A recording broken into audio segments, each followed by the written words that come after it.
The security guard's flashlight beam cut through the darkness, illuminating my face as I sat in the driver's seat of my 15-year-old Honda Civic, trying to shield my sleeping son from the harsh light. "Ma'am, you can't stay here overnight. This is private property." I blinked against the glare, my neck stiff from another night spent sleeping upright in a car that had become our only shelter.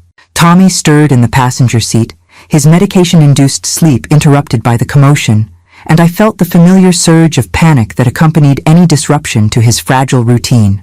"Please," I whispered, glancing at the digital clock that read 2:47 a.m. "My son is sick.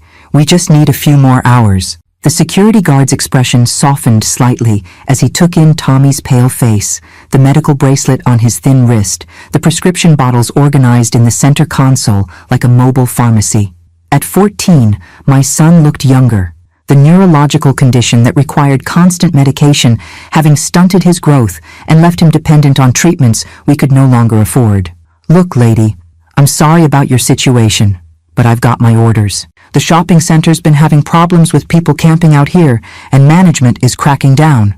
I nodded, understanding that his kindness had limits defined by his paycheck. "Could you give us 20 minutes? Just to let him wake up slowly? Sudden movements sometimes trigger his seizures." The guard hesitated, his flashlight beam wavering. 20 minutes, but then you need to move along." As his footsteps faded across the empty parking lot, I leaned my head against the steering wheel and tried to calculate how much gas we had left, where we could go next, whether the bottle of Tommy's anti-seizure medication would last until I could scrape together money for the next refill. 3 years ago, I had been Sarah Mitchell, head nurse at Mitchell General Hospital, the medical facility my family had owned for 4 generations. I had been respected in my profession, financially stable, living in the house where I'd grown up with Tommy in his own room, his medical needs managed by the best specialists money could buy. Now I was Sarah Mitchell, former nurse whose license had been revoked after being accused of stealing narcotics. Sarah Mitchell, the sister who'd been cut out of the family business and left to watch from the outside as her brothers sold the hospital for $50 million. Sarah Mitchell, homeless mother living in her car with a sick child, working whatever jobs would hire someone with her record. "Mom?" Tommy's voice was groggy, confused. "Are we moving again?" "Just adjusting our parking spot, sweetheart. Go back to sleep." But Tommy was already reaching for his inhaler, the stress of being awakened triggering the respiratory issues that accompanied his condition. I helped him with the medication, counting the remaining doses and trying not to think about what would happen when this inhaler ran out like the others. "I'm thirsty," he said, his voice still thick with sleep. I handed him the water bottle from my purse, watching him drink carefully, rationing each sip like the precious resource it had become. The days when Tommy could drink as much water as he wanted, eat whatever food appealed to him, take medication without me calculating the cost per pill, those days felt like someone else's life. "Mom, tell me about the hospital again." "About when we lived in the house." Tommy had been 11 when everything collapsed, old enough to remember our old life, but young enough to need the comfort of familiar stories. I'd told him about Mitchell General Hospital so many times that the memories had become worn smooth like stones in a river, comforting in their repetition. "Your great-great-grandfather built that hospital in 1923, I began, starting the car and driving slowly out of the shopping center parking lot. He wanted to make sure people in our town had access to good medical care, no matter how much money they had. And we lived in the big house with the blue shutters. That's right. You had your own room with the space-themed wallpaper you picked out yourself. And there was a garden where you used to help me plant tomatoes every spring." I didn't tell him about the nights when I walked past our old house, now owned by strangers, and saw lights in the windows of rooms where we used to live. I didn't tell him about watching Marcus and David drive past in their new luxury cars, funded by the hospital sale, that should have included my share. I didn't tell him about the medical bills that continued to arrive for his treatments, bills that my brothers could have covered with pocket change from their windfall. Why did Uncle Marcus and Uncle David say you stole medicine? It was the question Tommy asked most often, the one I still couldn't answer without feeling the weight of betrayal settle in my chest like a stone. Sometimes people make mistakes about what they think they saw. Sometimes they believe things that aren't true. But you never stole anything. No, sweetheart, I never stole anything. What I didn't tell my 14-year-old son was that his uncles hadn't made a mistake, They had deliberately, systematically destroyed my reputation and my livelihood to eliminate me from the hospital sale. They had planted evidence, bribed witnesses, and manipulated medical records to make it appear that I had been stealing morphine to sell on the street. The irony was that I had been the one pushing for the family business to stay in the family, arguing against the sale that Marcus and David wanted so desperately. If they had simply outvoted me, they could have proceeded legally. Instead, they had chosen to frame me for crimes I didn't commit, ensuring that I would be too busy defending myself to interfere with their plans. I found another parking lot, this one behind a 24-hour diner where the overnight manager usually didn't bother people who looked like they belonged. Tommy fell asleep again quickly, his medication making him drowsy, and I sat watching the empty highway and thinking about the path that had led us here. The pharmaceutical theft charges had been dropped for lack of evidence, but the nursing board had been less forgiving. The mere accusation of drug diversion was enough to trigger an investigation that destroyed my career even without a conviction. Hospitals wouldn't hire me, medical temp agencies wouldn't represent me, and the nursing license that had taken years to earn was revoked permanently. Meanwhile, Marcus and David had sold Mitchell General to a corporate healthcare chain, pocketed $25 million each, and moved into mansions on the other side of town. They sent Christmas cards to Tommy, generic cards with $20 bills tucked inside, as if their token gestures could compensate for destroying his mother's life. My phone buzzed with a text message from Janet, the manager at the truck stop where I worked the overnight shift cleaning bathrooms and restocking supplies. "Sarah, need you to come in early tonight if possible." Maria called out sick. Extra hours meant extra money, which meant I could buy Tommy's medication without having to choose between pills and gas money. I texted back confirmation and settled in to wait for dawn, when I could drop Tommy at the public library, where he spent his days while I worked. The library had become Tommy's school, his social club, his refuge from a life that had become too complicated for a 14-year-old to fully understand. Mrs. Patterson, the head librarian, had taken him under her wing, helping him with online courses and pretending not to notice when he stayed past closing time because he had nowhere else to go. As the sun began to rise over the highway, painting the sky in shades of pink and gold that reminded me of better mornings in a different life, I thought about the choices that had brought us here and the choices that lay ahead. I had been naive enough to believe that family meant loyalty, that shared blood created unbreakable bonds, that people who had known you your entire life couldn't look you in the eye and destroy everything you'd worked for. I had learned that some betrayals were so complete, so carefully planned, that they left no room for forgiveness or reconciliation. But I had also learned that you could survive the loss of everything you thought defined you, your career, your home, your family's respect, and still wake up every morning determined to protect the one person who mattered most. Some lessons were more expensive than others, and some victories took longer to achieve than anyone expected. But sitting in my car at dawn, watching Tommy sleep peacefully despite everything we'd lost, I knew that survival itself was a form of success that my brothers would never understand. They had won the hospital sale and lost their sister. I had lost everything except the only thing that truly mattered. Some trades I was beginning to understand were better than they appeared. The letter arrived on a Tuesday morning that started like every other morning for the past 3 years, with me calculating how many hours I could work before Tommy's medication schedule required my attention, and how much money we needed to survive another week. I was sitting in the truck stop break room, eating a convenience store sandwich and reviewing Tommy's medical appointment calendar on my phone, when Janet knocked on the doorframe with an expression I'd never seen before. "Sarah, there's a man here to see you. Says he's a lawyer." She paused, her weathered face creased with concern. "He's wearing a suit that probably costs more than my car." My stomach dropped immediately to somewhere near my shoes. Lawyers meant trouble, and in my experience, trouble came with bills attached. Maybe Marcus and David had decided that destroying my career wasn't enough. Maybe they wanted to pursue criminal charges, or sue me for defamation, or find some other legal avenue to make my life even more difficult. Did he say what he wants? Just that he needs to speak with Sarah Mitchell about an urgent legal matter. Janet studied my face. "Sarah, you're white as a sheet. Do you need me to call someone?" "No, it's fine. Could you ask him to wait? I'll be out in a minute." I used those 60 seconds to splash water on my face, straighten my uniform shirt, and remind myself that whatever this lawyer wanted, it couldn't make our situation much worse than it already was. We were already homeless, already broke, already living on the margins of society. Rock bottom, I'd learned, had its advantages. There wasn't much farther to fall. The lawyer was exactly as Janet had described. Expensive suit, polished shoes, briefcase that probably cost more than I made in 3 months. But his expression was kind rather than predatory, and he stood when I entered the truck stop lobby as if I were someone worthy of respect rather than a broke former nurse in a stained uniform. Ms. Mitchell, I'm Jonathan Hayes from Hayes, Williams & Associates. Thank you for taking the time to speak with me.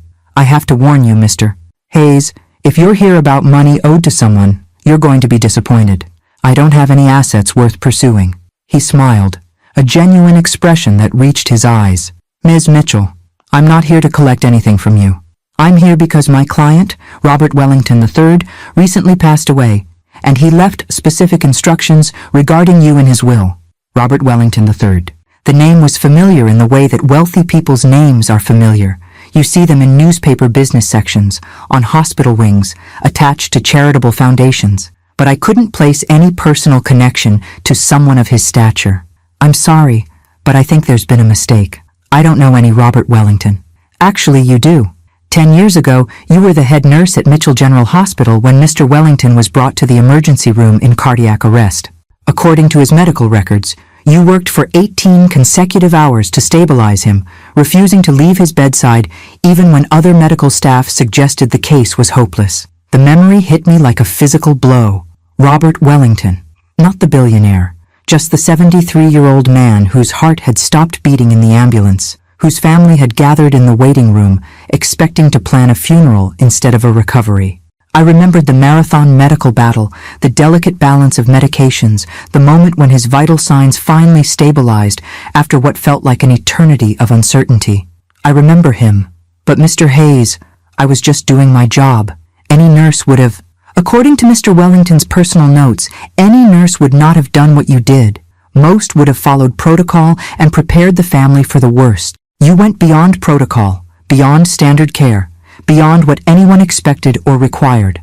I thought about that night, about the decision to ignore the statistics that suggested Robert Wellington was too far gone to save, about the 18 hours I'd spent adjusting medications and monitoring vitals because something told me he could still be pulled back from the edge. Mr. Wellington never forgot what you did for him, Jonathan Hayes continued. He spent the last 10 years of his life in good health because of your dedication that night. And Ms. Mitchell, he spent some of that time investigating what happened to you after he learned about your situation. My situation? The pharmaceutical theft allegations, the loss of your nursing license, your brother's acquisition of the hospital sale proceeds. His voice was careful, professional. Mr. Wellington had considerable resources at his disposal, and he used those resources to conduct a very thorough investigation into the events that destroyed your career. I felt the world shift slightly, like standing on a boat deck when an unexpected wave rocks the hull. Someone with resources, real resources, had been investigating Marcus and David's conspiracy. Someone had been looking into the lies that had cost me everything. What kind of investigation? The kind that uncovers financial records, phone conversations, email exchanges, and witness statements that paint a very different picture of events than the one presented to the nursing board. Jonathan Hayes reached into his briefcase and withdrew a thick manila folder. Mr. Wellington documented everything, Ms. Mitchell. Everything. Why? Why would a stranger spend time and money investigating something that didn't affect him? Because you saved his life. Because he believed in justice. And because, according to his personal letters, he recognized in you the kind of character that deserved protection rather than persecution. Jonathan Hayes placed the folder on the table between us, his expression growing more serious. Ms. Mitchell, I need to inform you that Mr. Wellington passed away 3 weeks ago from complications related to pneumonia. His funeral was attended by business leaders, politicians, and philanthropists from around the world. But before he died, he made arrangements that will change your life significantly. What kind of arrangements? Mr. Wellington was one of the wealthiest men in the country. His business empire included real estate developments, technology companies, pharmaceutical manufacturing, and healthcare services. The total value of his estate is estimated at approximately $2.8 billion.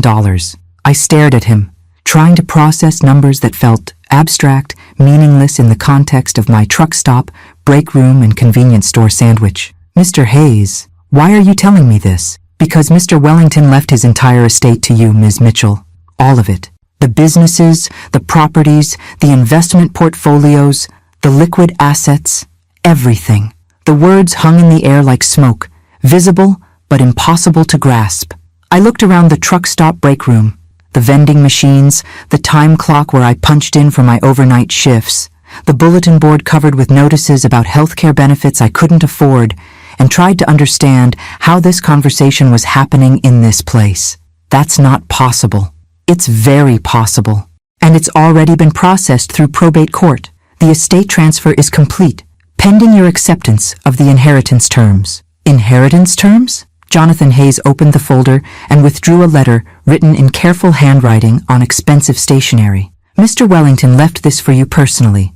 But Ms. Mitchell, before you read it, I need you to understand that accepting this inheritance comes with certain obligations. What kind of obligations? The obligation to use the evidence Mr. Wellington gathered to seek justice for what was done to you. The obligation to ensure that people who commit the kind of fraud your brothers committed face the consequences of their actions. I thought about Marcus and David, about their mansions and luxury cars and comfortable lives built on the foundation of my destroyed reputation. I thought about Tommy sleeping in the passenger seat of our car, about the medication bottles I counted like a miser counts coins, about the 3 years of poverty and humiliation that had followed their betrayal. Mr. Hayes, what exactly did Mr. Wellington's investigation uncover? Evidence of criminal conspiracy, fraud, witness tampering, and evidence fabrication. Enough to support federal charges against both of your brothers. He paused, studying my expression. Enough to clear your name completely and restore your nursing license. And if I accept the inheritance? Then you become one of the wealthiest women in America, and you gain access to the legal resources necessary to ensure that justice is finally served. I looked at the letter in my hands, at the handwriting of a man who'd remembered a debt of gratitude for 10 years, who'd spent his final decade investigating an injustice against someone who'd saved his life. Mr. Hayes, I need to ask you something. Of course. Is this real, or am I having some kind of breakdown in a truck stop break room? He smiled again, the expression warm and understanding. Ms. Mitchell, this is absolutely real. And Ms. Mitchell? Yes? Your troubles are over. All of them. I opened Robert Wellington's letter with shaking hands, knowing that the words inside would either change everything or prove that miracles didn't happen to people like me. Some gifts, I was about to learn, came with instructions, and some instructions were worth waiting a lifetime to receive. Robert Wellington's letter was written in the careful script of someone who knew his words would outlive him. Each sentence crafted with the precision of a man accustomed to making decisions that affected millions of people and billions of dollars. My dear Sarah, if you are reading this, then I have passed away, and my attorney has found you to deliver news that will sound impossible, but is absolutely true. You are now one of the wealthiest women in America, inheriting an empire built over 5 decades of business success. You will ask yourself why a stranger would leave you such a fortune. The answer is simple. You are not a stranger to me. You are the woman who refused to let me die when everyone else had given up. 10 years ago, I came to your hospital expecting to die. My heart had stopped, my family was preparing for a funeral, and the medical team was following protocol for end-of-life care. You ignored protocol. You ignored statistics. You ignored the advice of colleagues and supervisors who told you that some battles cannot be won. For 18 hours, you fought for my life with the determination of someone who understood that every person deserves extraordinary effort, not just ordinary care. You saved me not because I was wealthy or important, but because you believed saving lives was your calling. I lived 10 more years because of your dedication. I saw my grandchildren graduate college, walked my daughter down the aisle at her second wedding, built schools in underserved communities, and experienced joys I would have missed if you had followed standard medical procedure. Those 10 years were a gift from you to me. This inheritance is my gift to you in return. But Sarah, this inheritance comes with knowledge that will be difficult to bear, and obligations that will require courage you may not know you possess. I know what your brothers did to you. I know how they destroyed your career, stole your inheritance, and left you homeless with a sick child. I know because I spent considerable resources investigating every detail of their conspiracy. The evidence I have gathered is thorough, damning, and legally actionable. Your brothers committed multiple felonies in their effort to eliminate you from the hospital sale. They forged documents, bribed witnesses, planted evidence, and perjured themselves in legal proceedings. Most importantly, they destroyed the life of a woman who had dedicated herself to saving others simply because they wanted more money for themselves. This cannot stand. With this inheritance, you gain access to the finest legal team in the country, unlimited resources to pursue justice, and evidence that will ensure your brothers face the full consequences of their crimes. You may choose mercy over justice. You may decide that rebuilding your life is more important than destroying theirs. But Sarah, I ask you to remember that your brother's victims include not just you and your son, but every patient who might have been treated by a nurse they drove from the profession. Justice delayed is justice denied. Justice ignored becomes injustice perpetuated. Use this inheritance to build the life you and your son deserve, but also use it to ensure that people who commit the crimes your brothers committed understand that wealth and family connections cannot protect them from consequences. The legal files are extensive, detailed, and unassailable. Your attorney will explain the criminal charges that can be filed, the civil lawsuits that can be pursued, and the timeline for ensuring that your brothers spend the next decade defending themselves in court rather than enjoying their ill-gotten wealth. Sarah, you saved my life when you had nothing to gain and everything to lose by refusing to give up. Now I ask you to save your own life by refusing to let injustice stand unchallenged. With deepest gratitude and respect, Robert Wellington III. P.S. Your son Tommy's medical needs can now be addressed by the finest specialists in the world. The Children's Hospital in your new foundation portfolio includes a world-renowned neurological treatment center. Tommy will receive the care he needs, and you will never again have to choose between his medication and your next meal. Some debts can only be repaid by paying them forward. Make sure the world is a more just place than the one you inherited. I read the letter 3 times, each reading making the reality more concrete and more surreal. 3 years of living in poverty, of rationing Tommy's medication, of working overnight shifts at truck stops for minimum wage, all of it ending with a handwritten note from a dead billionaire who'd remembered a debt of gratitude for a decade. Jonathan Hayes watched me process the information with the patience of someone accustomed to delivering life-changing news. When I finally looked up from the letter, he was ready with documents, explanations, and the practical details of inheriting a business empire.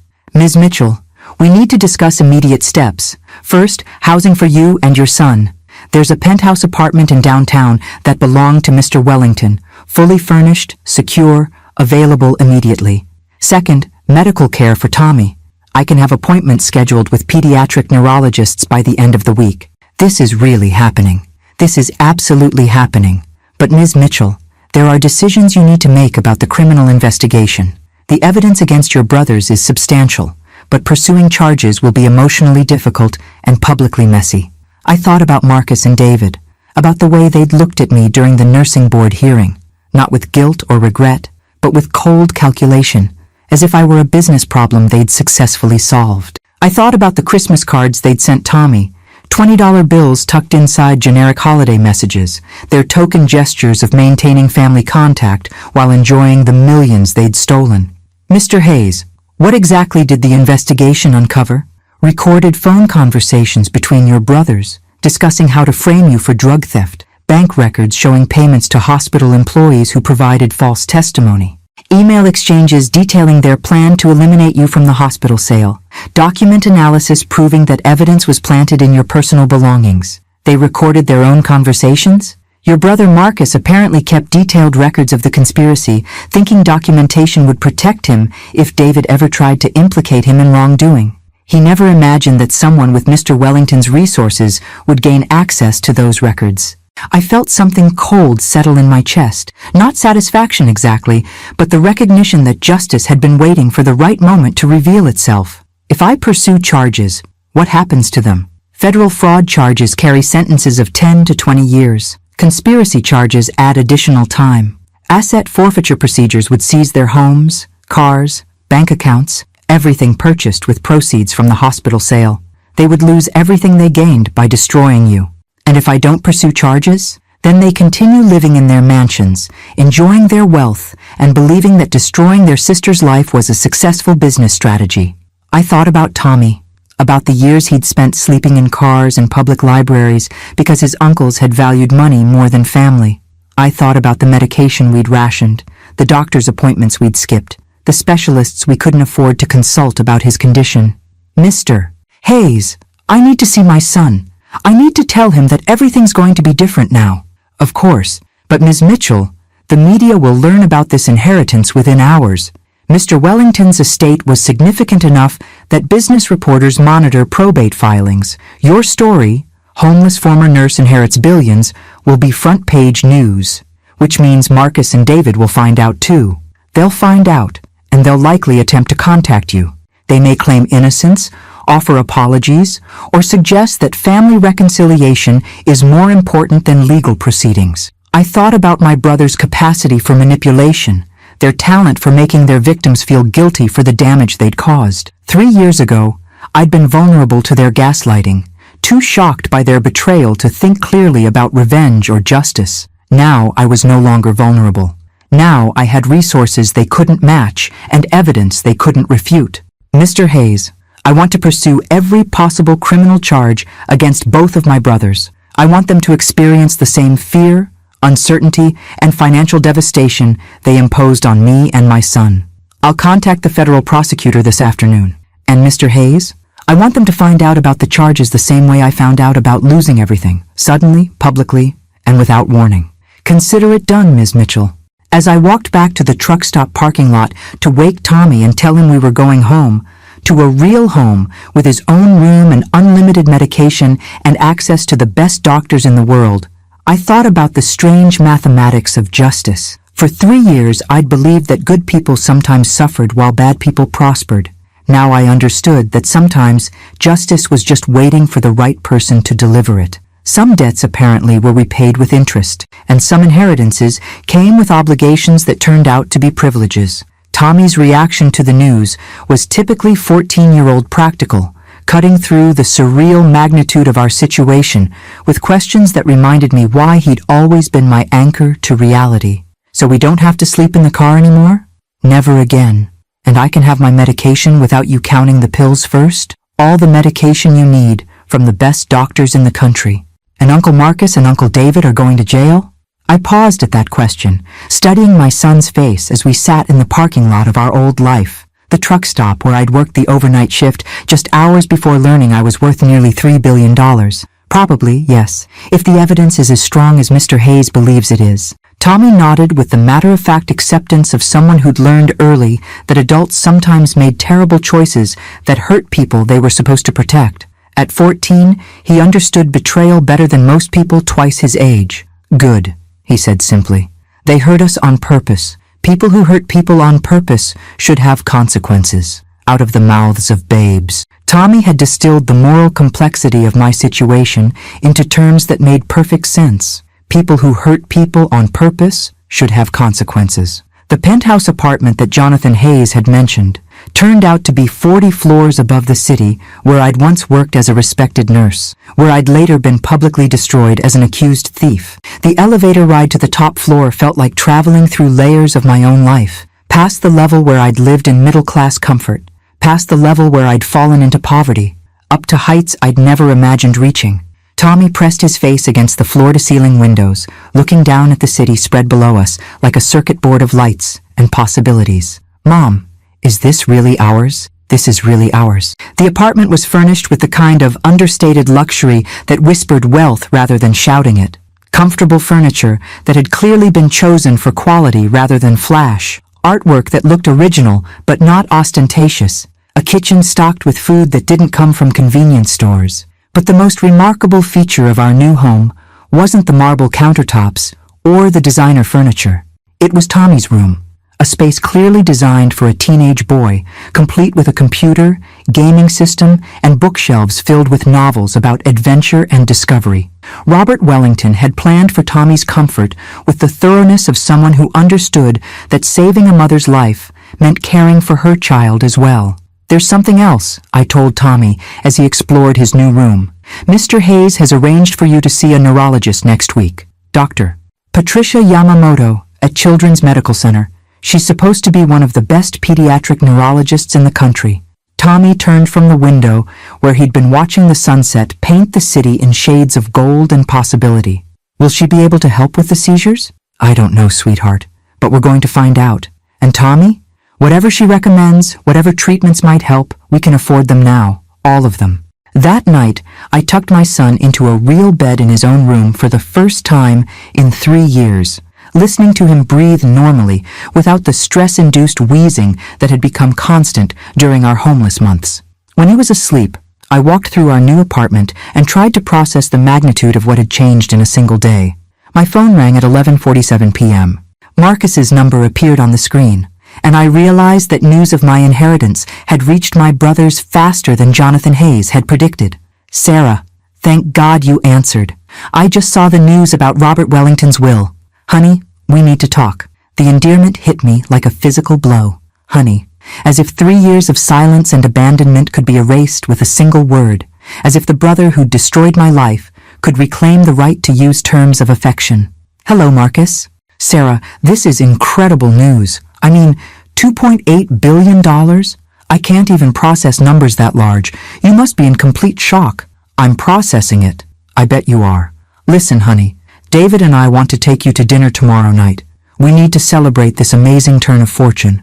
And we need to talk about the past, about misunderstandings and family relationships and moving forward together. Misunderstandings. As if systematic fraud and evidence planting were simple communication failures that could be resolved over appetizers and wine. Marcus, I'm not available for dinner tomorrow. Oh, of course, you're probably swamped with lawyers and financial advisors. What about this weekend? Or next week? Sarah, this inheritance changes everything for our family. We can finally put the past behind us and focus on the future. What past are you referring to, Marcus? A pause. Careful calculation. The sound of someone who'd been rehearsing this conversation but hadn't expected direct questions. You know what I mean, honey. The hospital situation, the nursing board investigation, all that unpleasantness that drove a wedge between us. The unpleasantness where you and David framed me for stealing narcotics to eliminate me from the hospital sale? Sarah, that's not what happened. You know that's not what happened. There were genuine concerns about inventory discrepancies and the investigation. Marcus, stop. Stop what? Stop lying. Stop pretending. Stop acting like you believe your own story. Another pause. Longer this time. When Marcus spoke again, his voice had lost some of its artificial warmth. Sarah? I think you're still upset about the nursing board decision, and I understand that. But you can't seriously believe that David and I would deliberately hurt our own sister. I believe exactly that because that's exactly what you did. Honey, you're not thinking clearly. This inheritance is obviously overwhelming, and maybe you're letting it affect your judgment about family relationships. Why don't you take some time to process everything, and then we'll sit down together and work through these feelings. As if my accurate understanding of their criminal conspiracy was an emotional problem rather than a factual assessment. Marcus, let me explain something to you.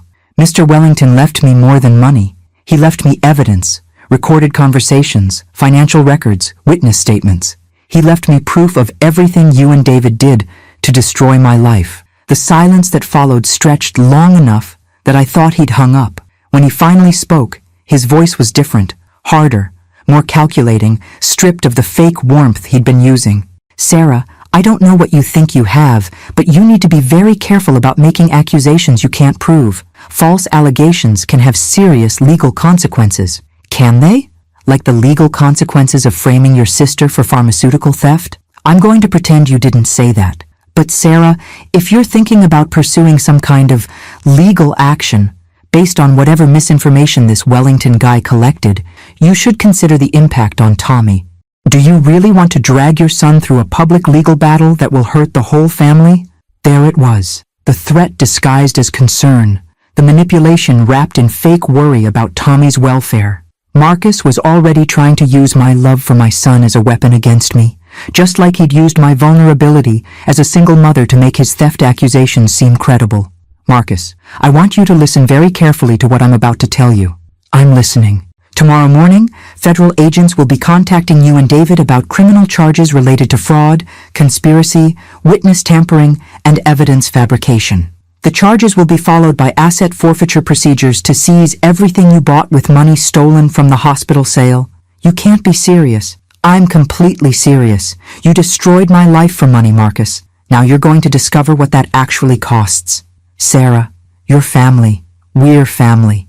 You can't do this to your own brothers. You did it to your own sister first.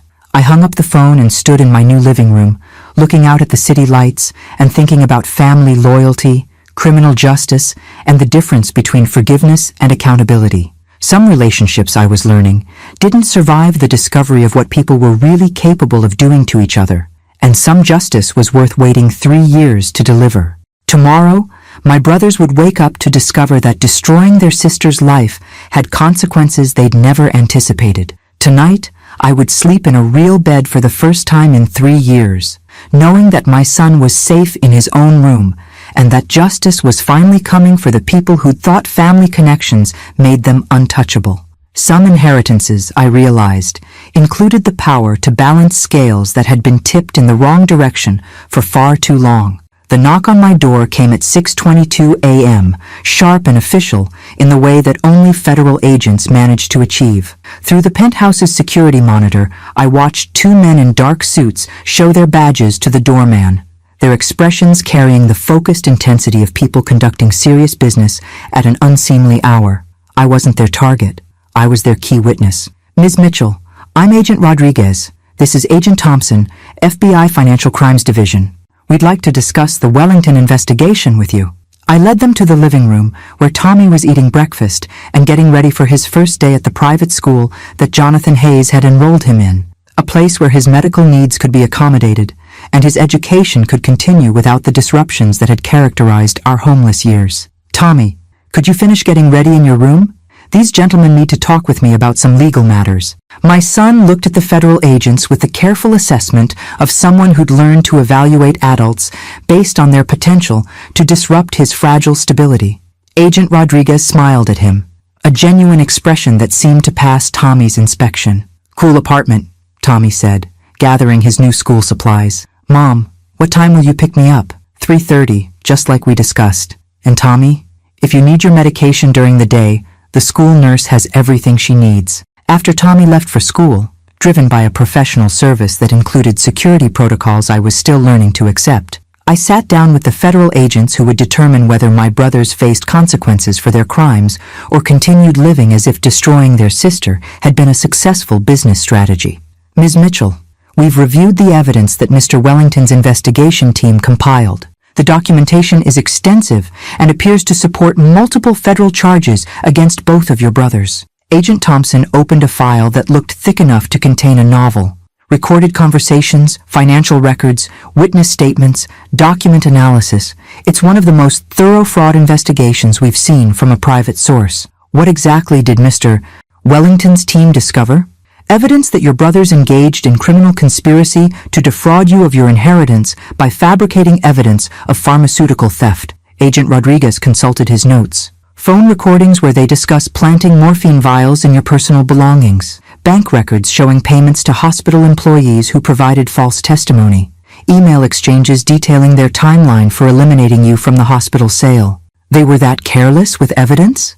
Your brother Marcus apparently documented the entire conspiracy, believing that detailed records would protect him if David ever tried to implicate him in wrongdoing. He never imagined that someone with Mr. Wellington's resources would gain access to those communications. Agent Thompson leaned forward, his expression serious. Ms. Mitchell, pursuing federal charges will require your cooperation as a witness.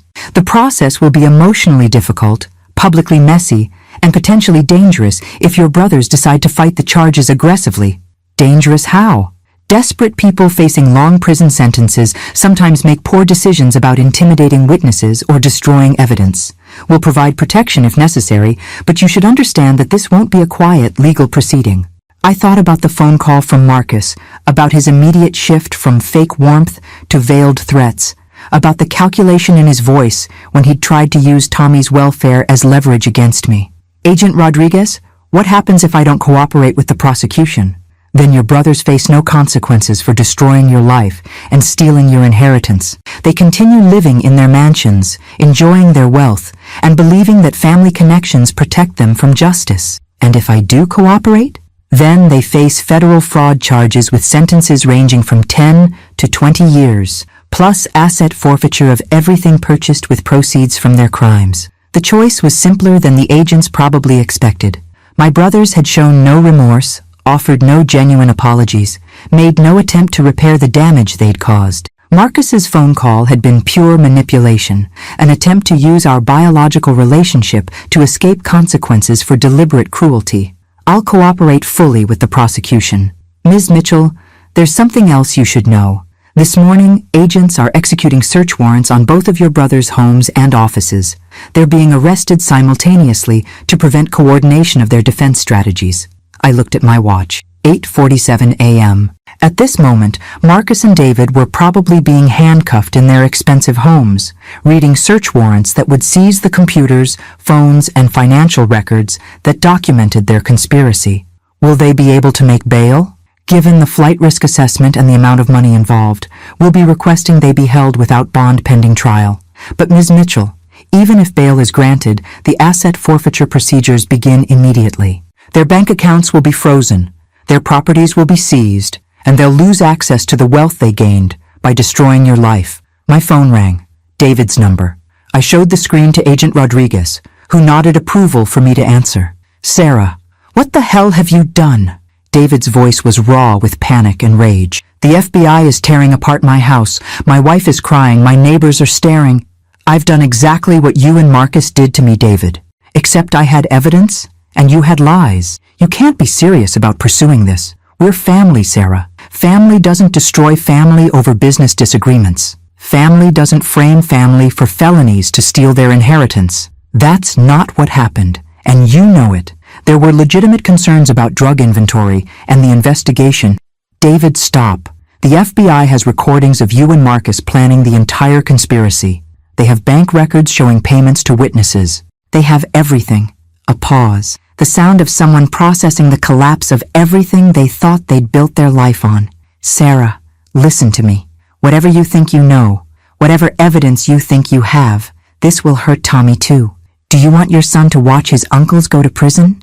Do you want him to grow up knowing his mother destroyed his family? The same manipulation Marcus had attempted, the same effort to use my love for Tommy as a weapon against my pursuit of justice. But David's version carried an edge of desperation that suggested he was beginning to understand the magnitude of what he was facing. David, Tommy understands the difference between family and people who share your DNA. Real family doesn't abandon a sick child because they've eliminated his mother from their business deals. You're making a mistake that will haunt you for the rest of your life. No, David. The mistake was thinking that destroying your sister wouldn't have consequences. After I hung up, Agent Thompson looked at me with something that might have been sympathy. Ms. Mitchell, your brothers will likely attempt more contact, possibly through other family members or mutual friends. They may offer financial settlements, public apologies, or promises of future cooperation if you drop the charges. They don't have anything I need anymore. They may not understand that immediately. People who've operated with impunity for years sometimes can't process that their victims have gained power. I thought about the 3 years Tommy and I had spent living in our car, about the medication we'd rationed, about the nights I'd listened to my son's labored breathing and wondered if his condition was worsening because we couldn't afford proper medical care. Agent Rodriguez, how long will this prosecution take? Federal fraud cases typically take 18 to 24 months from indictment to trial. But Ms. Mitchell, given the strength of the evidence, we expect your brother's attorneys will encourage plea bargains to avoid the risk of maximum sentences. What would plea bargains involve? Prison time, complete asset forfeiture, and permanent admission of guilt. They would lose everything they gained from destroying you, and they would face public acknowledgement that their success was built on criminal fraud. I stood at the penthouse windows, looking down at the city where I'd once been respected, where I'd later been destroyed, where I was now positioned to deliver justice that had been delayed but not denied. Some debts, I was learning, accumulated interest over time. and some justice was worth waiting 3 years to collect. The news broke at 3:47 p.m. while I was driving to pick up Tommy from his first day at the private school that would finally provide him with the educational stability he deserved. The radio news bulletin was brief but comprehensive. 2 prominent businessmen, brothers Marcus and David Mitchell, were arrested this morning on federal fraud charges related to a conspiracy to defraud their sister of hospital sale proceeds. The arrests come following an investigation initiated by evidence provided by the late billionaire Robert Wellington III, who left his entire estate to their victim, former nurse Sarah Mitchell. By the time I reached Tommy's school, my phone had received 47 calls from reporters, distant relatives, former colleagues, and people I hadn't heard from in years who were suddenly interested in reconnecting now that I was worth nearly $3 billion. "How was your first day?" I asked Tommy as he settled into our new car, a modest sedan that Jonathan Hayes had insisted was more practical than the luxury vehicles that came with my inheritance. "Good. The teachers actually know about my medical condition, and they have protocols for handling seizures if they happen during class." Tommy buckled his seatbelt and studied my face with the perceptive attention he'd developed during our difficult years. "Mom, you look different. Like something big happened today. Uncle Marcus and Uncle David were arrested this morning." Tommy was quiet for several moments, processing this information with the careful thought that characterized his approach to important news. "Are you sad about it?"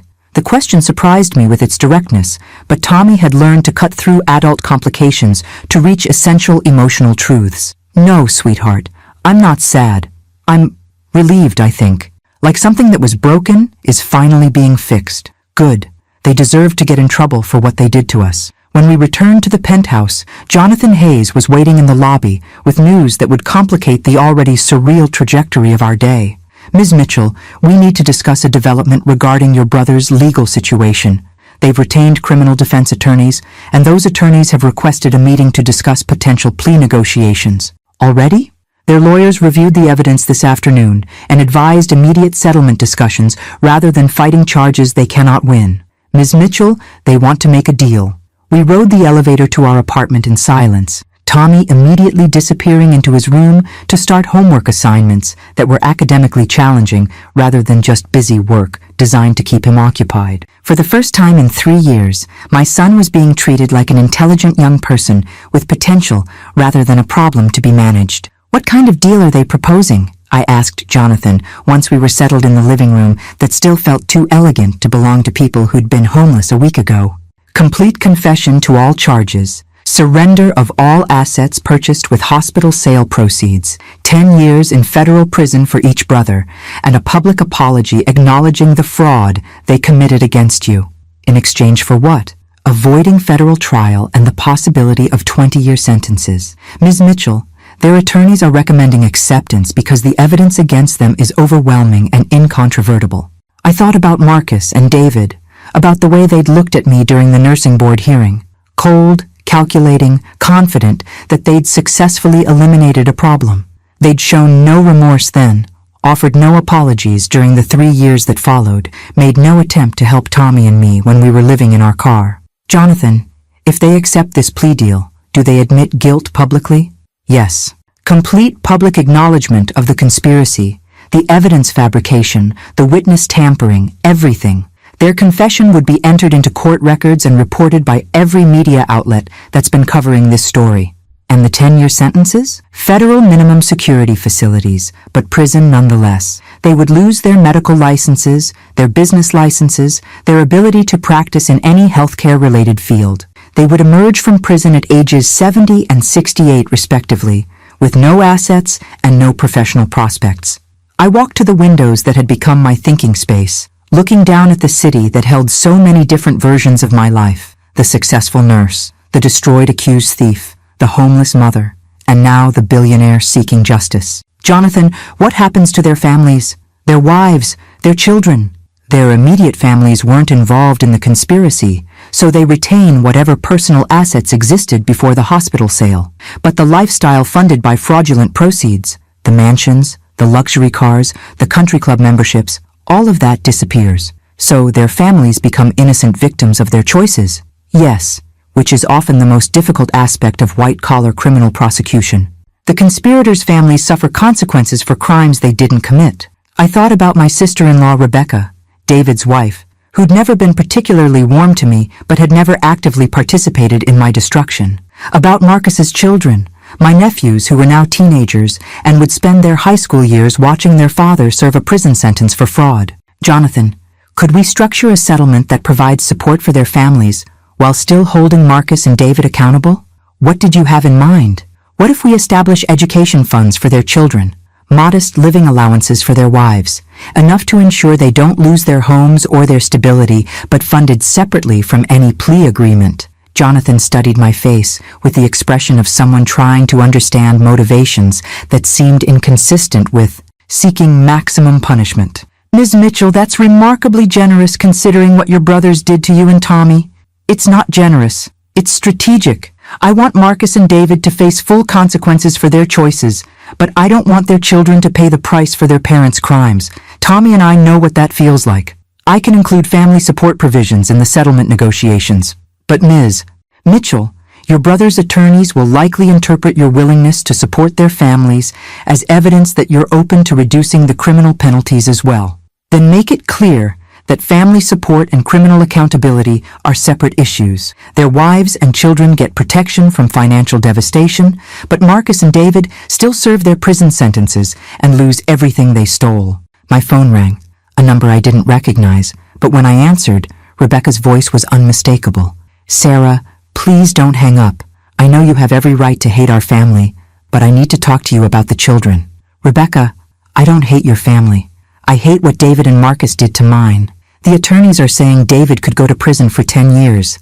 Sarah, my kids are 15 and 17. They're going to spend their senior year in high school watching their father serve a federal prison sentence. Rebecca, their father spent 3 years watching his nephew live in a car because his medical needs were too expensive for his homeless mother to afford. I know. God, Sarah, I know. And I'm not calling to ask you to drop the charges or reduce the sentences. What David did was unforgivable. Rebecca's voice was shaking with emotion that sounded genuine rather than manipulative. I'm calling to ask if you'll let me help Tommy somehow. Let me do something to make up for the years we didn't help when we should have. Tommy doesn't need help anymore, Rebecca. He has access to the best medical care in the country and educational opportunities that will let him reach his full potential. Then let me help you. Let me testify at their trial about what I witnessed, about the conversations I overheard, about the things they said about you when they thought no one was paying attention. I felt something unexpected. Not forgiveness exactly, but recognition that some people had been passive bystanders to injustice rather than active participants. Rebecca, what did you witness? David bragging about how easy it was to fool the nursing board investigators. Marcus joking about Sarah the drug dealer getting what she deserved. Conversations about how much money they saved by eliminating your share of the hospital sale. Her voice was getting stronger, more determined. Sarah, I should have spoken up then. I should have done something to stop them. I was a coward, and I'm ashamed of that. Why are you willing to testify against your own husband? Because my children need to understand that actions have consequences, that family loyalty doesn't include protecting people who commit crimes, and that sometimes the right thing to do requires courage, even when it costs you everything. After Rebecca and I finished our conversation, I realized that justice was more complicated than simply punishing the guilty. It also required protecting the innocent and providing opportunities for genuine redemption. Some families, I was learning, could be rebuilt after betrayal. Others needed to be redefined entirely. But justice, real justice, meant ensuring that everyone faced appropriate consequences for their choices while still protecting the people who hadn't made those choices themselves. Tomorrow, I would accept the plea agreement that would send my brothers to prison for 10 years. Tonight, I would set up education funds that would ensure their children could build better lives than their parents had chosen. Some justice, I was discovering, was large enough to include both accountability and mercy. The courtroom was packed on the day Marcus and David formally entered their guilty pleas, filled with reporters, former hospital employees, nursing colleagues, and family members whose lives had been affected by their conspiracy. I sat in the front row with Tommy, watching my brothers stand before a federal judge to confess to crimes they'd spent 3 years denying.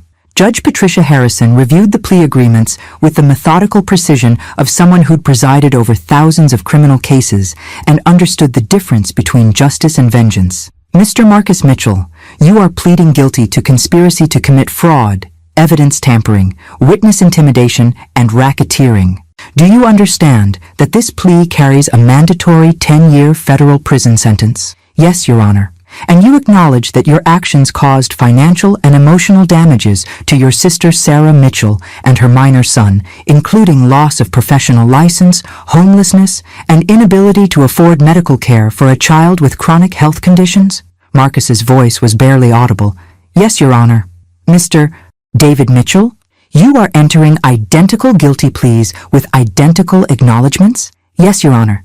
Judge Harrison consulted the victim impact statements that Tommy and I had submitted, documents that detailed not just our financial losses, but the human cost of 3 years living in poverty because of their deliberate fraud. Before I accept these pleas, I want to address the court about the nature of the crimes committed here.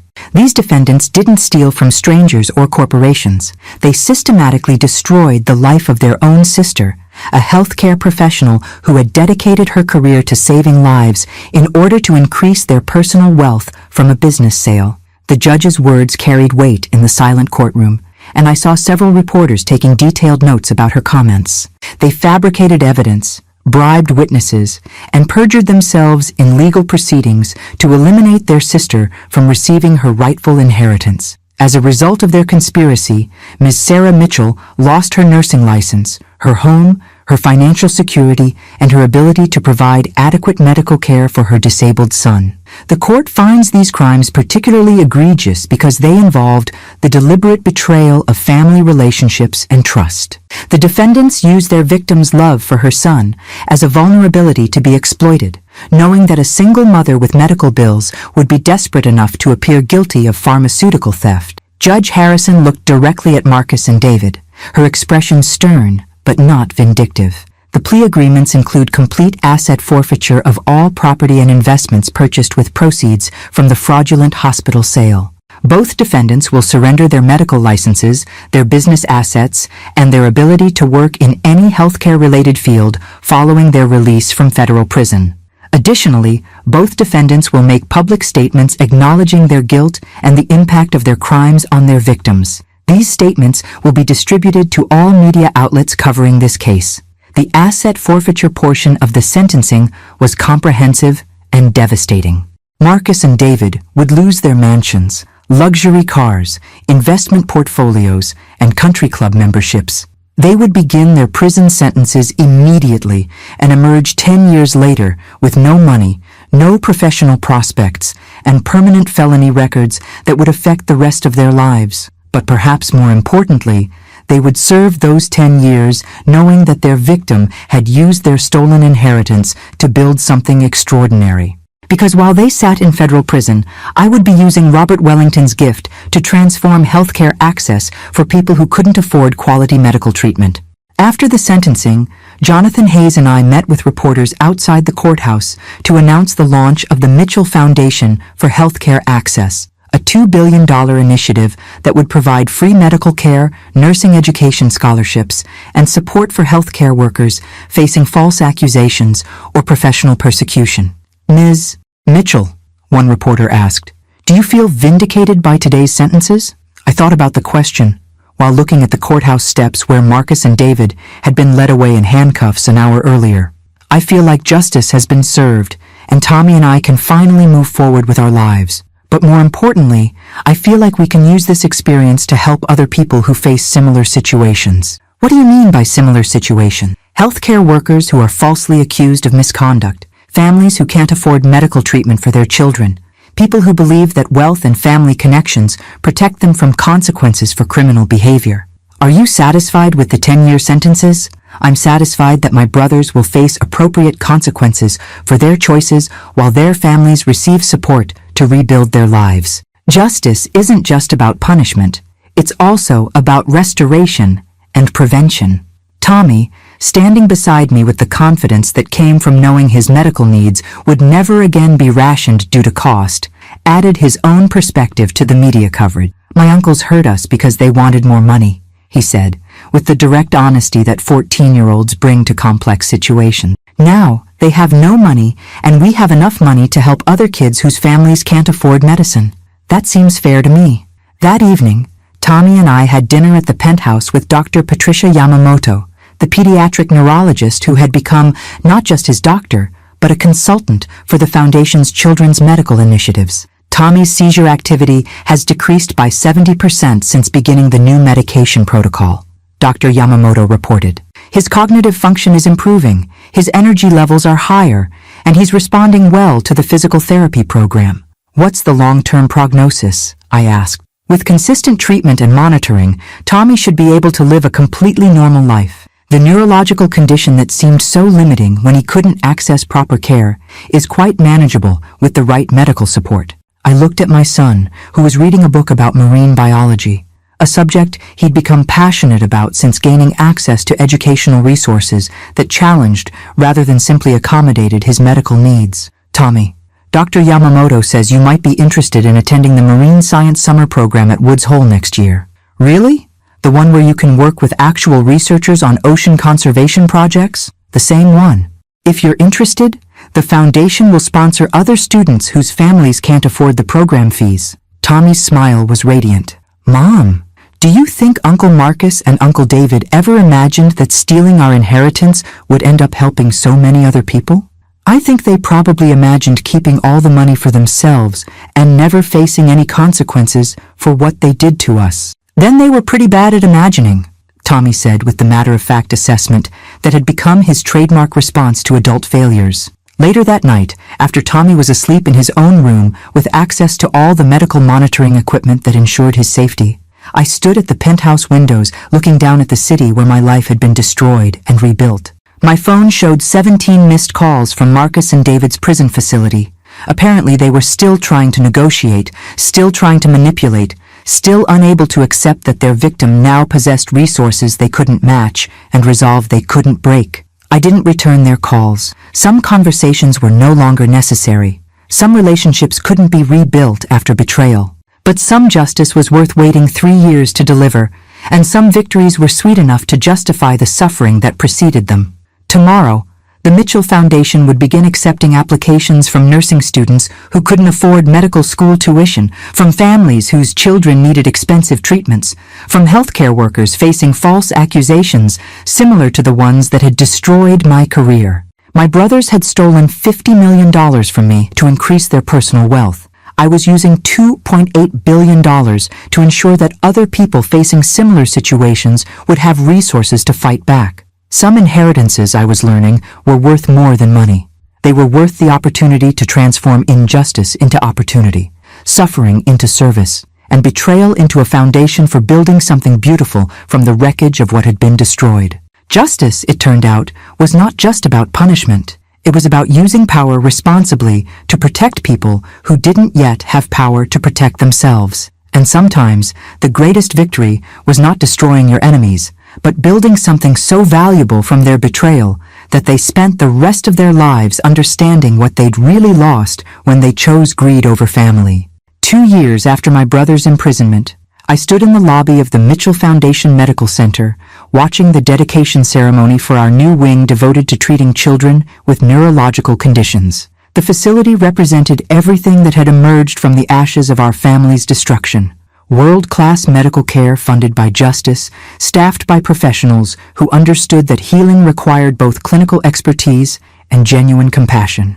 Tommy, now 16 and thriving academically at the prep school that had nurtured his interest in marine biology, served as the ceremony's keynote speaker with the poise of someone who'd learned early that personal experience could be transformed into advocacy for others. 3 years ago, my mom and I lived in our car because we couldn't afford my medical treatments, he told the audience of doctors, nurses, families, and media representatives. Today, no child in this city will ever face that choice again, because this medical center provides free care to anyone who needs it, regardless of their ability to pay. The applause was sustained and heartfelt, but I found myself thinking about the letter I'd received that morning from Marcus, his first communication since beginning his prison sentence that wasn't an attempt to negotiate or manipulate. Sarah, I watched the news coverage of Tommy's speech at the medical center dedication, And I need to tell you something I should have said 3 years ago. I'm proud of what you've built, and I'm ashamed of what I destroyed. Prison has given me time to understand the magnitude of what David and I did to you and Tommy. We didn't just steal money. We stole your career, your reputation, your sense of security, and your son's access to medical care. We destroyed the life of someone who had dedicated herself to healing others, simply because we wanted more wealth than we deserved. I'm not writing to ask for forgiveness or early release or any kind of special consideration. I'm writing because I need you to know that I understand now what I was too selfish to see then.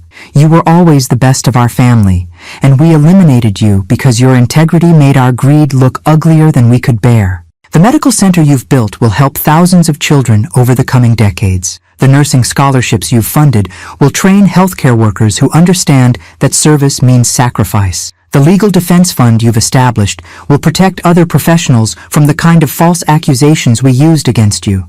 You've taken the worst thing that ever happened to you and transformed it into the best thing that will happen to countless other families. David and I took $50 million from you and used it to buy mansions, luxury cars, and social status that impressed people we didn't even like. You took $2.8 billion and used it to build something that will outlast all of us. A foundation dedicated to ensuring that no family faces the choices we forced you and Tommy to make. I don't expect you to respond to this letter. I don't expect you to visit or include me in Tommy's life when I'm released. I just need you to know that even from federal prison, I can see the difference between wealth and worth, between success and significance, between what we thought we were building and what you've actually accomplished. I'm sorry, Sarah, for everything. For the 3 years you and Tommy suffered because of our choices, for the career we destroyed, for the trust we betrayed, for the family we broke. I hope someday Tommy will be able to think of his uncles as cautionary tales rather than enemies, people who made terrible choices and faced appropriate consequences, but who learned too late the difference between right and wrong. With regret and respect, Marcus. The letter was still folded in my purse when Dr. Yamamoto approached me during the reception following Tommy's speech, her expression carrying news that I'd been anticipating for months. Sarah, we've received approval from the FDA for the clinical trial protocol. The new treatment for Tommy's condition could help thousands of children worldwide if the results match our preliminary data. The clinical trial represented another unexpected development in our journey. Tommy's neurological condition, which had seemed like such a devastating limitation when we couldn't afford proper treatment, had turned out to provide valuable insights for research that could benefit other children facing similar diagnoses. When does the trial begin? Next month. Tommy will be the first patient enrolled, and if you're comfortable with it, we'd like to document his progress for medical conferences and research publications. His case could change how we approach pediatric neurology treatment globally. I looked across the reception area where Tommy was talking animatedly with other teenagers who were participating in the medical center's peer support programs, kids whose families could now access world-class care regardless of their financial situation. Tommy, could you come here for a minute? Dr. Yamamoto has news about the clinical trial. My son approached with the easy confidence that had replaced the careful wariness that had characterized his demeanor during our homeless years. Good nutrition, consistent medical care, and educational stability had transformed him from a fragile child managing chronic illness into a healthy teenager pursuing ambitious academic goals. The FDA approved the trial protocol, Dr. Yamamoto explained. Tommy, if you're willing to participate, you could help develop treatments that benefit thousands of other children with similar conditions. So I'd be like a test case for helping other kids? Exactly. Your participation could lead to breakthrough treatments that make this condition much easier to manage for future patients. Tommy considered the proposal with the thoughtful analysis that had become his trademark approach to important decisions. Will it hurt? Some discomfort during the monitoring phases, but nothing worse than what you've already experienced with your current treatment protocol. And it could help other kids avoid living in cars with their moms? It could help other families manage this condition without the financial stress that made your situation so difficult. Tommy looked at me with the expression he used when seeking confirmation for decisions he'd already made. Mom, I think we should do it. If my stupid neurological condition can actually help other people, that seems like a pretty good trade. That evening, Tommy and I had dinner on the penthouse terrace, looking out at the city where we'd once been homeless and were now positioned to transform healthcare access for thousands of families facing similar challenges. Mom, can I ask you something about the letter from Uncle Marcus? You saw that? You left it on the kitchen counter, and I recognize his handwriting from the Christmas cards he used to send. Tommy finished his dinner and leaned back in his chair with the relaxed posture of someone whose medical needs were completely managed. Do you think people can actually change? What do you mean? I mean, Uncle Marcus sounds different in that letter than he sounded during the court stuff. Like he actually understands what he did wrong instead of just being sorry he got caught. I thought about Marcus's letter, about the difference between strategic apologies designed to reduce consequences and genuine remorse that acknowledge the full scope of damage caused by deliberate choices. I think some people can learn from their mistakes, but only after they've faced real consequences for their actions. Prison has a way of clarifying priorities that wealth and privilege can obscure. Are you going to write back to him? I don't know. What do you think I should do? Tommy was quiet for several minutes, processing the complexity of forgiveness, justice, and family relationships with the wisdom that had developed through experiencing the worst and best of human behavior. I think you should do whatever feels right to you, but you shouldn't feel bad about not forgiving people who hurt us on purpose. Some things are too broken to fix, even if people are sorry about breaking them. And if Uncle Marcus really has changed, if his regret is genuine, then he can live with being genuinely sorry, and that will be part of his consequence for making terrible choices. But Mom, his feelings about what he did aren't more important than our safety and happiness. I looked at my 16-year-old son, marveling at the emotional intelligence that had emerged from surviving injustice and discovering that survival could be transformed into service for others facing similar struggles. Tommy, when did you become so wise? When I learned that bad things happening to you doesn't make you a victim forever. Sometimes bad things just teach you how to recognize good things when they finally show up. That night, I wrote a brief response to Marcus's letter. Not forgiveness exactly, but acknowledgement that genuine remorse was better than continued denial, and that personal growth could occur even in federal prison. Some relationships, I was learning, couldn't be rebuilt after betrayal. But some justice was large enough to include the possibility of redemption, even for people who'd forfeited the right to expect it. The most important measure of our victory wasn't my brother's punishment. It was Tommy's transformation from a sick child rationing medication to a healthy teenager whose experience could help develop treatments for thousands of other children. Some inheritances, I realized, were worth more than money. They were worth the opportunity to transform suffering into service, injustice into advocacy, and personal healing into institutional change that would outlast all of us. Justice, it turned out, was not just about evening scores. It was about building something so valuable from destruction that the destruction itself became worthwhile. 5 years after Robert Wellington's death transformed our lives, I received an unexpected visitor at the Mitchell Foundation headquarters. David stood in the lobby looking older, thinner, and carrying himself with the careful humility of someone who'd learned that wealth and arrogance were privileges that could be permanently revoked. He'd been released from federal prison 6 months early for good behavior and participation in educational programs, but his appearance suggested that 5 years of incarceration had accomplished what decades of privilege had failed to provide: genuine understanding of consequences. Sarah, thank you for agreeing to see me. I know you have no obligation to give me any of your time. I led him to a small conference room adjacent to my office, noting how he looked around the foundation building with what appeared to be genuine awe rather than the calculating assessment that had characterized his pre-prison evaluation of everything around him. The medical center is remarkable, he said, settling into a chair with the careful movements of someone still adjusting to freedom. I've been following the news coverage of your work. The pediatric neurology program, the nursing scholarships, the legal defense fund for healthcare workers facing false accusations. David, what do you want? I want to tell you what I should have said 5 years ago before federal agents arrested me in my driveway while my neighbors watched through their windows. I studied my brother's face, looking for signs of manipulation or strategic remorse, but finding instead the kind of exhaustion that comes from carrying genuine guilt for an extended period. I'm listening. I destroyed the life of the best person in our family Because I was jealous of your integrity and terrified that your moral standards would interfere with my greed. David's voice was steady but quiet, as if he'd rehearsed these words during long prison nights. Marcus and I didn't just steal your inheritance. We eliminated you because your character made our corruption look uglier than we could tolerate. Why now, David? Why this conversation after 5 years of silence? Because I'm dying. The words hung between us like a diagnosis neither of us had expected. David pulled out medical documents from the folder he'd carried into the meeting, spreading them across the conference table with the same methodical precision he'd once used for business presentations. Pancreatic cancer, stage 4.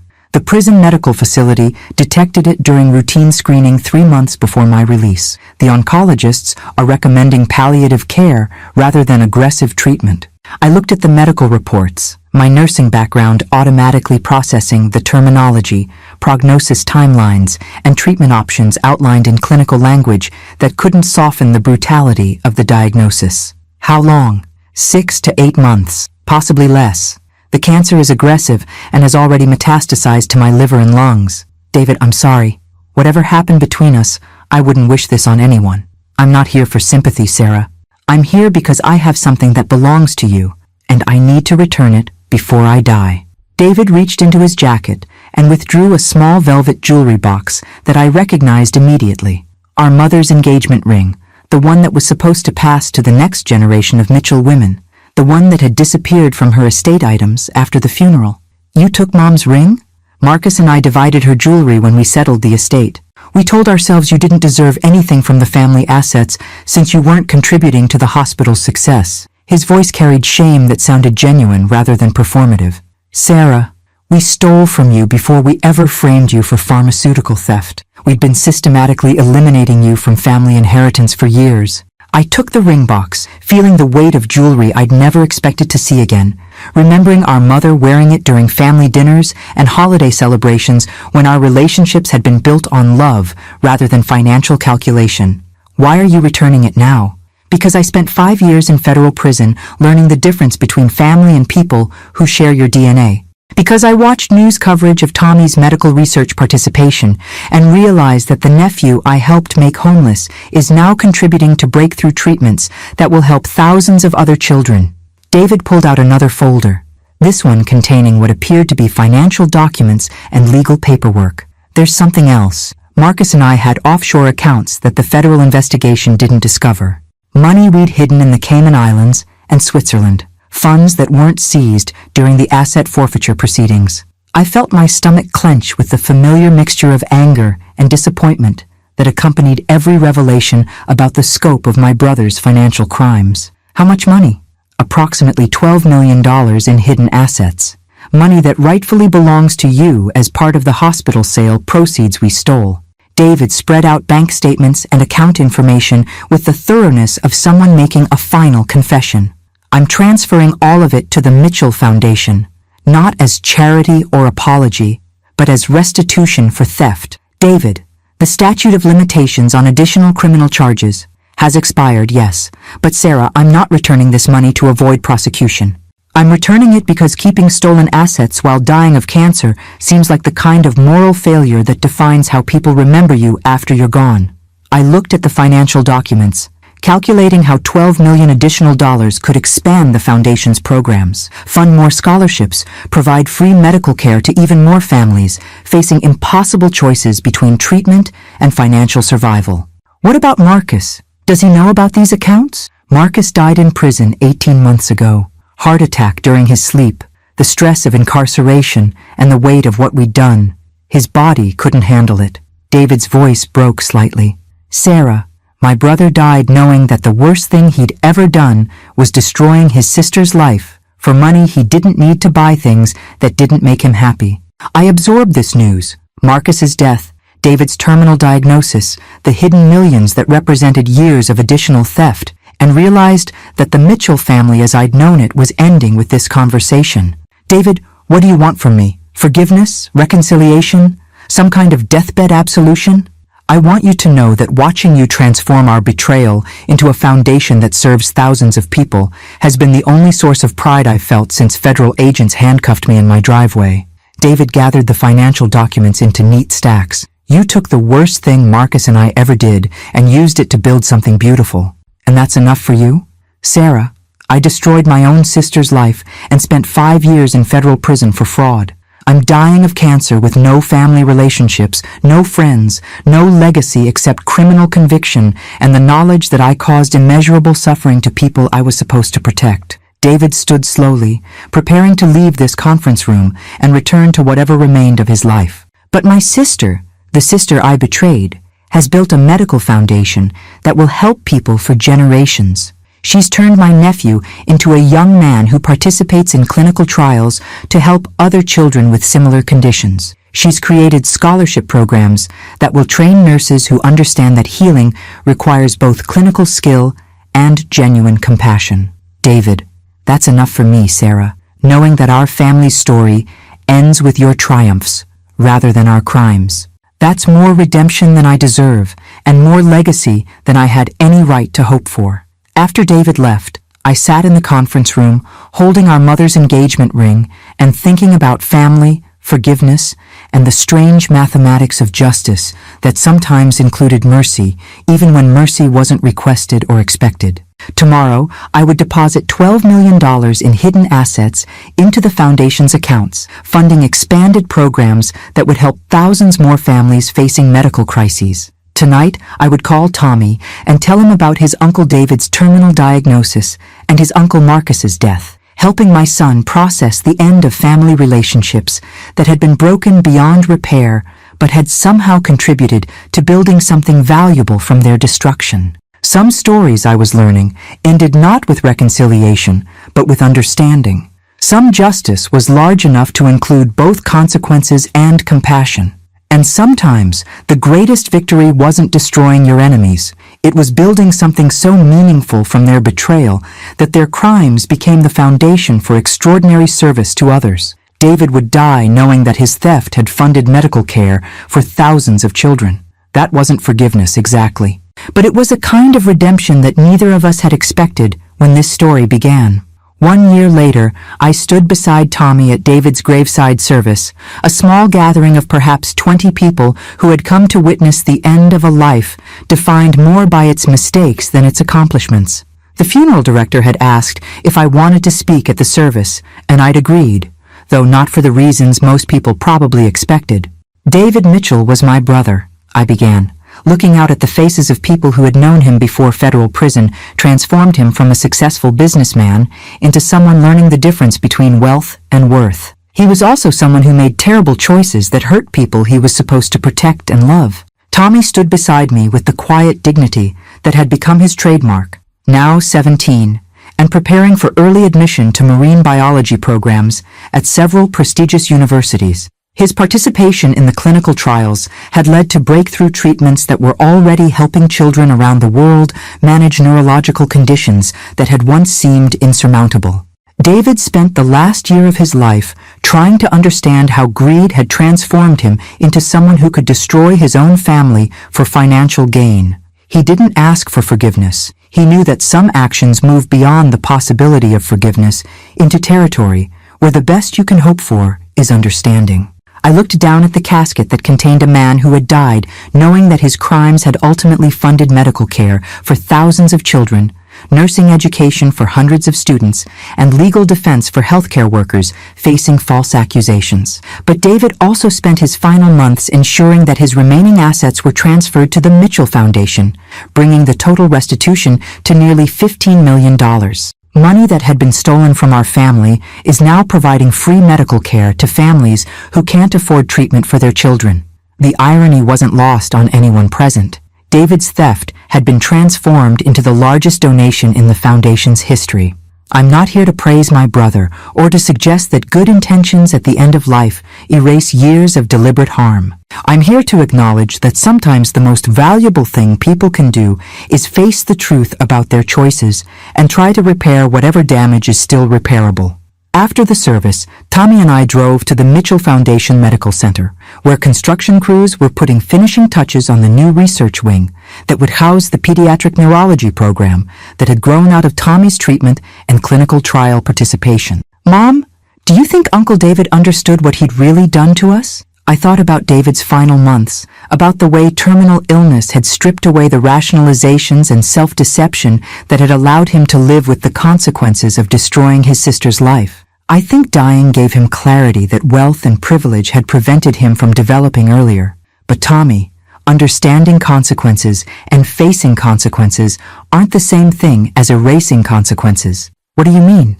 I mean that David's remorse was genuine, his restitution was complete, and his final actions demonstrated real understanding of the harm he'd caused. But that doesn't change the 3 years we spent homeless, or the damage to my nursing career, or the time you went without proper medical care because of his choices. Tommy nodded with the wisdom that had developed through experiencing both the worst and best of human behavior. So acknowledgement and accountability are better than denial and blame, but they don't make everything magically okay. Exactly. Justice isn't just about punishment or forgiveness. It's about truth, consequences, and ensuring that harmful actions lead to constructive outcomes whenever possible. We walked through the medical center that had been built with money stolen from us and returned through guilt and terminal illness, past examination rooms where children received free treatment, through hallways lined with photos of nursing scholarship recipients who were learning that healthcare required both clinical expertise and genuine compassion. In the pediatric wing, Dr. Yamamoto was conducting rounds with medical students who were learning about the neurological condition that had once made Tommy's life so difficult but had contributed to research breakthroughs that would benefit thousands of other children. Tommy, are you ready for the university interviews next month? I think so. Stanford, UC San Diego, and Woods Hole all have marine biology programs that focus on ocean conservation research. And Mom, they all know about the clinical trial participation and want to discuss how medical research can inform environmental science. I felt pride watching my son discuss his academic future with the confidence of someone whose potential had been recognized and nurtured rather than simply managed or accommodated. What will you tell them about how your medical condition influenced your interest in research? That experiencing something difficult taught me how research can transform problems into solutions. That watching you turn Uncle Marcus and Uncle David's betrayal into a foundation that helps other families showed me that the most important discoveries come from refusing to let bad things be the end of the story. That evening, I sat in my office reviewing applications for the newest foundation program, support services for healthcare workers facing false professional accusations, modeled after my own experience with pharmaceutical theft allegations that had destroyed my nursing career.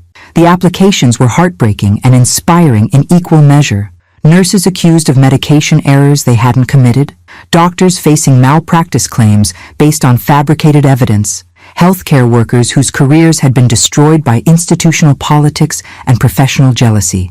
Each application represented someone whose life had been derailed by the same kind of systematic fraud that my brothers had used against me. But now, instead of facing these challenges alone, they would have access to legal representation, financial support, and advocacy services funded by the money that had been stolen from my family. My phone rang. Jonathan Hayes calling with news about the Foundation's latest initiative.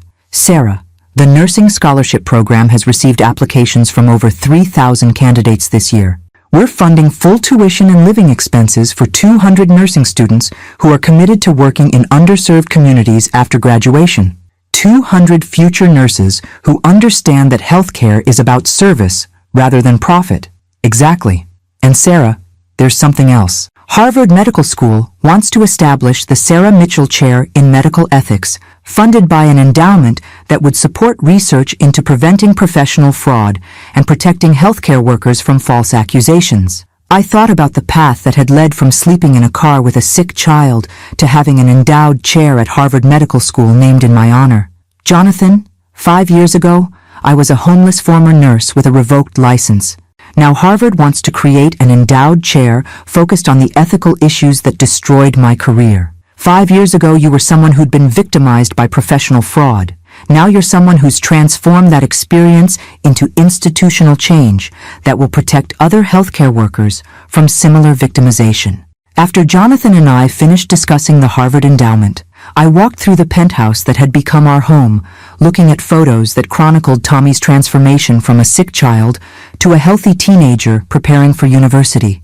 Pictures from medical center dedications and nursing scholarship ceremonies, images that documented how suffering had been transformed into service. In his room, Tommy was video chatting with other teenagers who'd participated in clinical trials, comparing notes about how their medical experiences had influenced their academic interests and career goals. Mom, did you ever imagine when we were living in the car that Uncle Marcus and Uncle David's theft would end up helping so many people?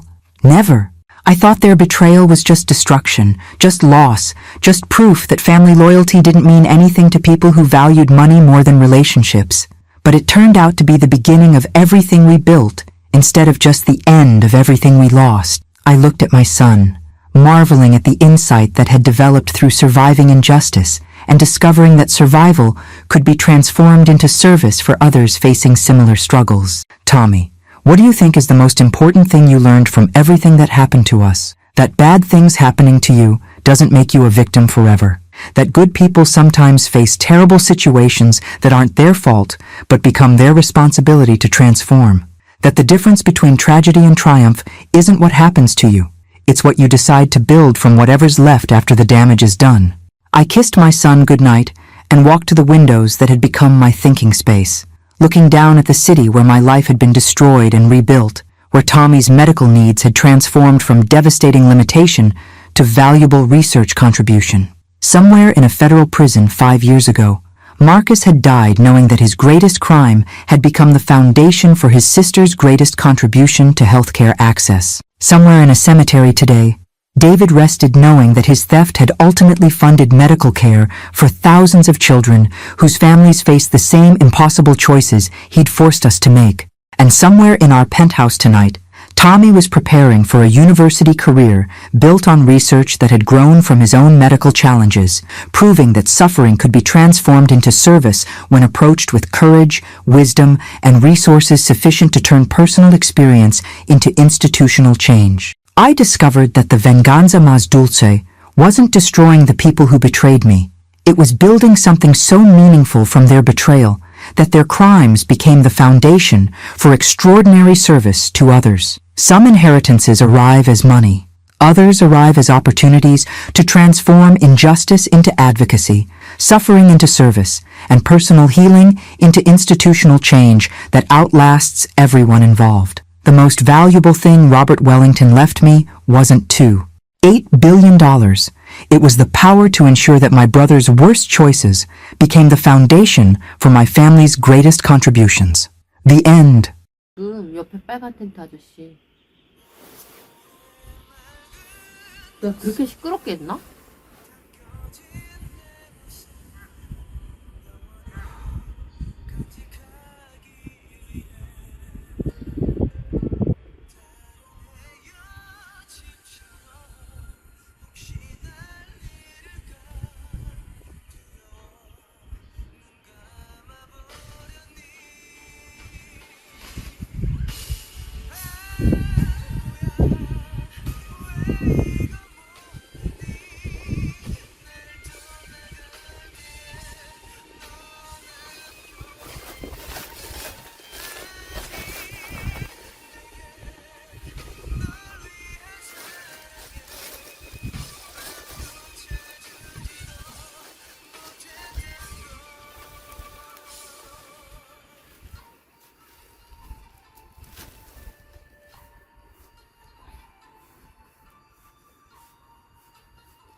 왜 비가 점점 심해지는 거야? 뭐야? 그치긴 그치는 건지 모르겠네.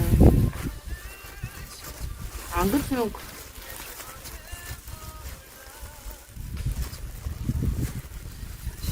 그래 지아야? 잠깐만.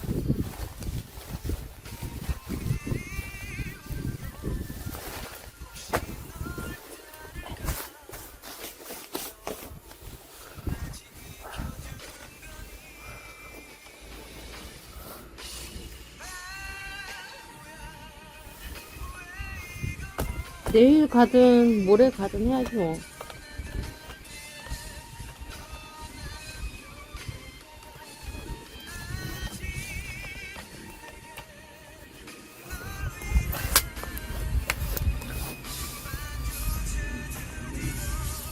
우중 캐피 좋긴 장미님 지금 비 다 맞고 옷 다 젖어가지고 지금 큰일인데 이거.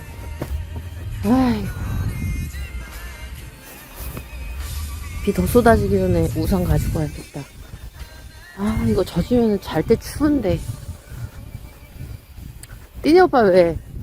오빠 근데 내일 여기 원래 이르려고 했더니 오빠 늦어가지고 안 돼. 배가 마지막 배가 들어오는 게 몇 시지?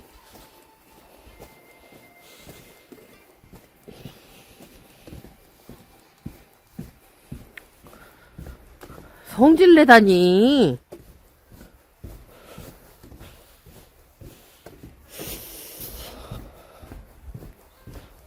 아 여기 있구나.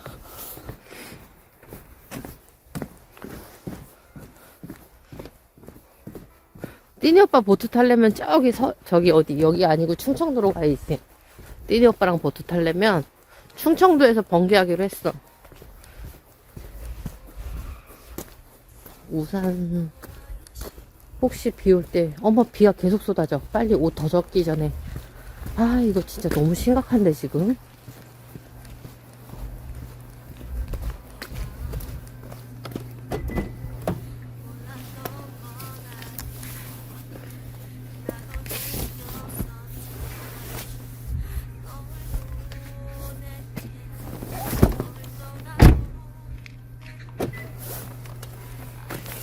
이 상황에 나를 구해줄 뭔가 아이템이 없을까?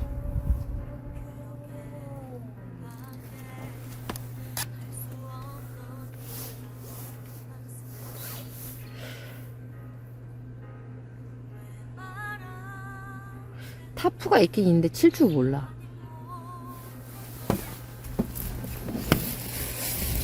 아 테이블도 여기 있었네. 비가 점점 많아지는데 타프를 어떻게 쳐볼까? 혼자?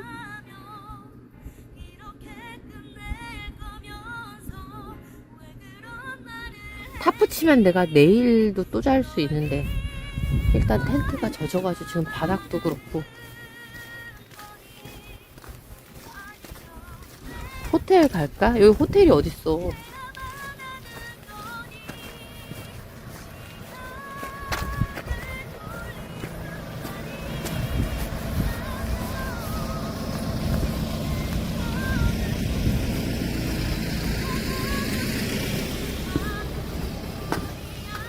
디네 오빠가 물어보네. 왔어 오빠. 서울 오면 며칠 날 시간 되냐고.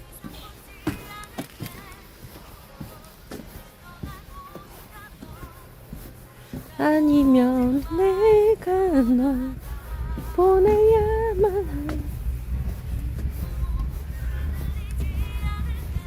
모닥불 행위는 안 된대.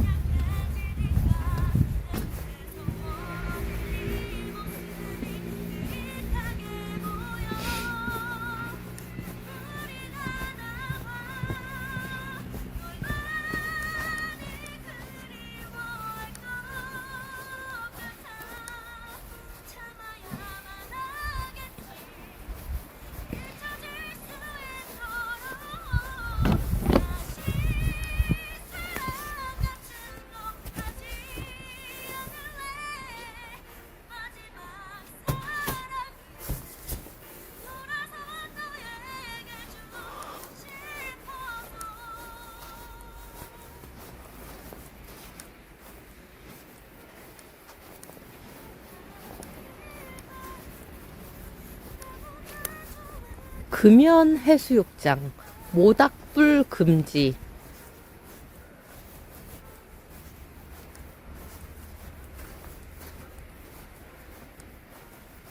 커피를 마시라고? 지금 저 다 집어넣는데 또 커피를 끓여? 아니야 오늘 커피는 그만. 아까 아침에 너무 많이 마셨어.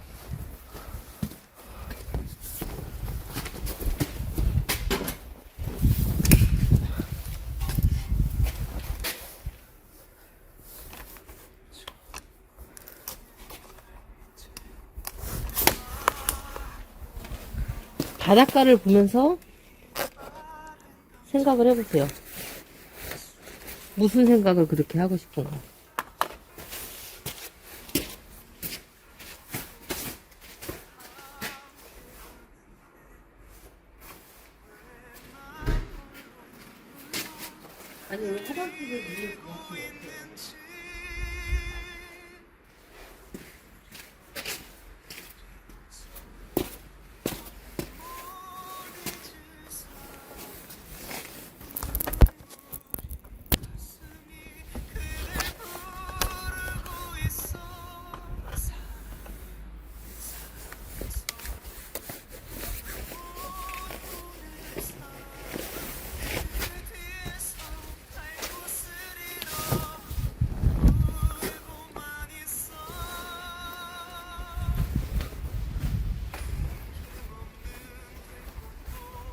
화장실을 문을 닫았으면 어쩌자는 거야?